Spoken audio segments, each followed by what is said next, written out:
Chinese President Xi Jinping will be heading to Russia next week, a visit that Moscow claims will usher in a new era of ties. Xi will be in Russia from the 20th to the 22nd of March, where, as per Beijing, he will hold talks on issues of regional and international importance. Now, the Chinese Foreign Ministry said that Xi will be visiting Russia on the invitation of President Vladimir Putin and confirmed that the war in Ukraine will form a core part of the talks. Beijing has called Xi's upcoming trip, quote-unquote, a visit for peace that aimed to practice true multilateralism, improve global governance and make contributions to the development and progress of the world. 习近平主席即将对俄罗斯进行的国事访问，将是一次友谊之旅，进一步加深中俄两国的相互信任、相互理解，夯实两国人民世代友好的政治基础和民意基础。 Speaking on the upcoming visit, Kremlin advisor Yuri Ushakov said Putin and Xi would sign a key declaration on strengthening bilateral comprehensive partnership and adds that strategic ties between the two countries will enter a new era. The Kremlin also released the schedule of meetings planned between Xi and Putin. On Monday, the two leaders will first hold a one-on-one meeting, which will be followed by an informal lunch. Negotiations between the two will take place on Tuesday. This will be the Chinese president's first visit to Russia since the war in Ukraine began. During Xi and Putin's meet in early 2022, the two leaders declared their partnership has no limits. But in reality, China has denied supplying Russia with any weapons to aid its Ukraine offensive and has also abstained from almost all UN votes related to the war. The visit comes as China tries to present itself as a neutral peace broker on Ukraine, including the recent release of a position paper where it called for a political settlement on the crisis. The US has meanwhile said that it would oppose any efforts by China at the meeting to propose a ceasefire in Ukraine, calling it a ratification of Russian conquest.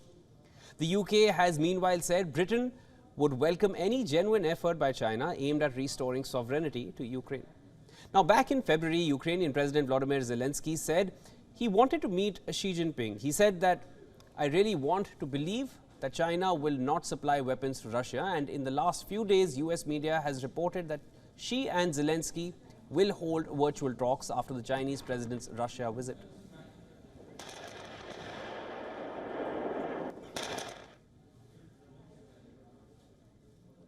For more on this, we are now joined live by Greg Swenson, who is an international affairs expert and China analyst. Welcome to WION, sir. Good to be here, Shimon. So, my first question, and I have to get into it right away. Can China bring Russia to the discussion table?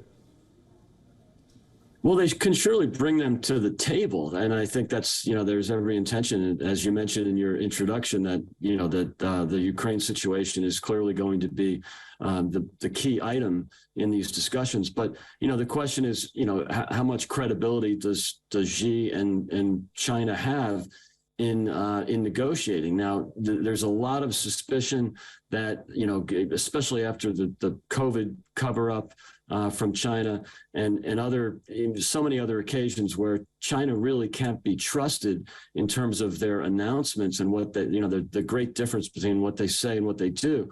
On the other hand, Xi had a good week in brokering the agreement between Iran and Saudi Arabia a week or two ago. So, he is actually in a better position now in terms of, demonstrating some kind of global political leadership. And so, look, we're all hopeful. I mean, it's suspicious, of course, but hopeful that, if they really intend on trying to broker a peace deal, that we're all ears. So, China had presented a 12-point peace plan. Ukraine was interested, Russia was interested, US had a problem. Here again, China has been able to broker a peace deal between Saudi Arabia and Iran, something that, of course, US was not too thrilled about.